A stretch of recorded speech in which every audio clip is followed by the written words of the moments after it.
Resumen y recomendación del libro El punto clave, por Malcolm Gladwell. Siempre me causa curiosidad cómo cada cierto tiempo un patrón muy particular ocurre en la sociedad. En muchas ocasiones, basta con que alguien use una prenda o escuche una canción para que en poco tiempo mucha gente la haga popular. En el ámbito estudiantil, basta con que un compañero lleve un juguete tradicional como un yoyo o un trompo para hacer que en los siguientes días más y más jóvenes empiecen a llevar sus propios juguetes, hasta que llega un punto en el cual una gran cantidad de niños están jugando lo mismo. Lo que empezó con un niño llevando su juguete termina convirtiéndose en toda una tendencia. Lo mismo sucede con las películas, con la transformación de libros desconocidos en bestsellers y también en los comportamientos sociales, como en el aumento y la disminución de las tasas de criminalidad en una ciudad. La idea principal que el autor quiere comunicar en este libro es que la mejor manera de entender estos fenómenos es pensar en ellos como epidemias. Ideas, productos, mensajes y comportamientos se esparcen de la misma manera que lo hacen los virus. Hay tres factores fundamentales a tener en cuenta en el desarrollo de una epidemia. El primero de ellos es la contagiosidad. Es por ello que cuando se presenta una enfermedad altamente contagiosa como por ejemplo el ébola, los riesgos de que se presente una epidemia de gran escala son muy altos. El segundo factor es que pequeñas causas pueden producir grandes efectos. Para ilustrar esta idea, veámoslo con un ejemplo. Imagina por un momento que te doy un gran trozo de papel y te pido que lo dobles 50 veces por la mitad. Ok, sé que es muy difícil hacerlo incluso 7 veces, pero imagina que lo puedes doblar 50 veces. ¿Qué tan grande piensas que podría ser luego de doblarlo 50 veces? Mucha gente pensará que después de hacer todos estos dobleces será tan grueso como un directorio telefónico. Quizás los más osados digan que es tan grande como un refrigerador. Pero, ¿creerías que la verdadera distancia es equivalente a la distancia de la Tierra al Sol? Esto es lo que en matemáticas se conoce como progresión geométrica. Las epidemias son otro ejemplo de progresiones geométricas. Cuando un virus se expande, este se duplica una y otra vez, hasta que llega a cifras increíbles. Para apreciar el poder de las epidemias, debemos abandonar esa expectación de proporcionalidad. Grandes cambios son producidos por pequeños eventos. Algo tan simple como una enfermedad contagiosa mal diagnosticada puede generar su expansión en toda una población de una manera insospechada.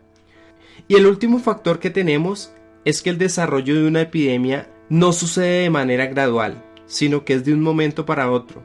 Si una enfermedad se duplica muchas veces, unos pocos días son suficientes para que poblaciones muy grandes se contagien. Esta misma lógica es la que siguen ciertos patrones en la sociedad. Una idea, un producto, un comportamiento, una tendencia de moda puede llegar a muchas personas en un periodo de tiempo relativamente corto. Sin embargo, para que una idea pueda ser transmitida de manera considerable, se necesitan personas que tengan cierta influencia dentro de una sociedad. Malcolm Gladwell identifica 3 tipos de personas que pueden jugar un rol vital en cuanto a la expansión de ideas. Estos son los conectores, los enterados o expertos y los vendedores. Los conectores son aquellas personas que tienen gran habilidad de hacer muchos amigos. Su círculo social es muy grande, de tal forma que si cierta información pasa por ellos, es muy fácil que ésta sea retransmitida a cada uno de sus conocidos, y cada vez más y más gente va a saber acerca de este producto o idea nueva. Los enterados son ese tipo de personas que están buscando siempre nueva información, leen periódicos, leen revistas, libros. Son ese tipo de personas a las que acudimos muchas veces a que nos den consejos sobre qué producto debemos comprar, dónde podemos conseguir los mejores precios, qué nuevas tecnologías han aparecido.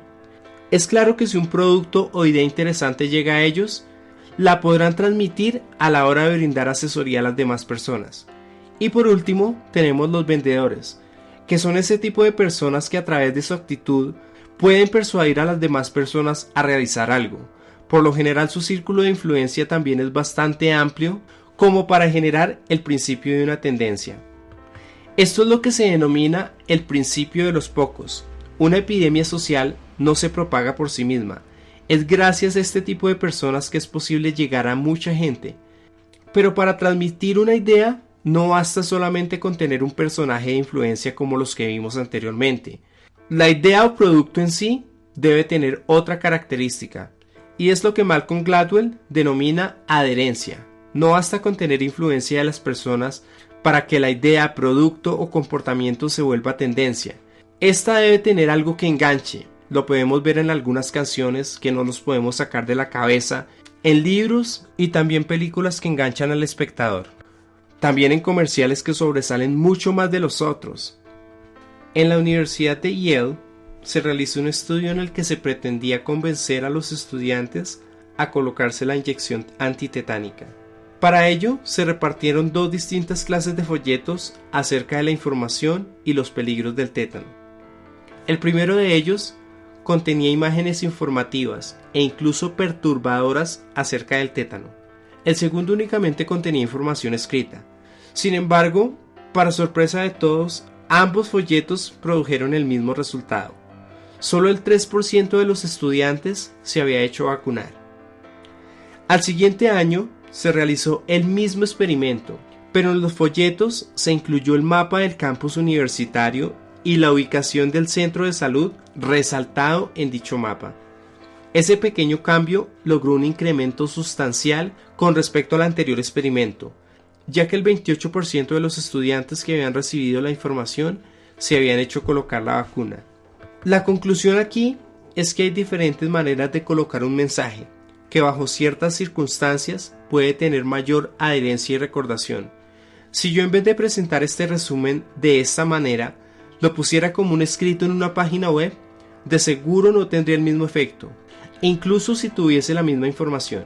En ocasiones un cambio sutil en la forma de comunicar las ideas puede representar el éxito en cuanto a la comunicación y expansión de las ideas. Y un último aspecto importante a tener en cuenta en la transmisión de mensajes y tendencias es el contexto en el que se desenvuelve. Para verlo, vamos a referirnos cómo afectó el contexto en la disminución de crímenes en la ciudad de Nueva York hacia los años 80. Esta ciudad había llegado a niveles de criminalidad insospechados. En promedio se tenían 2.000 asesinatos y 600.000 presos cada año. Era una ciudad donde el crimen estaba por doquier. Pero de repente, a partir de 1990, la tasa de crímenes disminuyó 2/3 partes en un periodo relativamente corto. Por alguna razón, miles de personas dejaron de cometer crímenes. Varias causas podrían haber provocado esta disminución: el mejoramiento de la economía, el envejecimiento de la población, ya que los causantes de la mayoría de los crímenes eran jóvenes entre 18 y 24 años, y otros lo atribuían a la disminución de la distribución y comercialización de la droga. Pero en este periodo donde los homicidios y crímenes disminuyeron, la economía no había tenido una mejora significativa. La disminución de los negocios ilícitos relacionados con la droga pudo haber sido un factor, pero había estado disminuyendo mucho antes de que las tasas de crímenes bajaran. Y con respecto al envejecimiento de la población, se comprobó que el promedio de edad de su población había incluso disminuido, debido a la llegada de inmigrantes jóvenes a dicha ciudad. En conclusión, algo diferente fue lo que jugó un rol más importante en la disminución de los crímenes. Para saber qué fue lo que afectó en mayor medida esta disminución, tenemos que hablar de un fenómeno, y es el fenómeno llamado la teoría de la ventana rota. Esta teoría nos dice que el crimen es el inevitable resultado del desorden.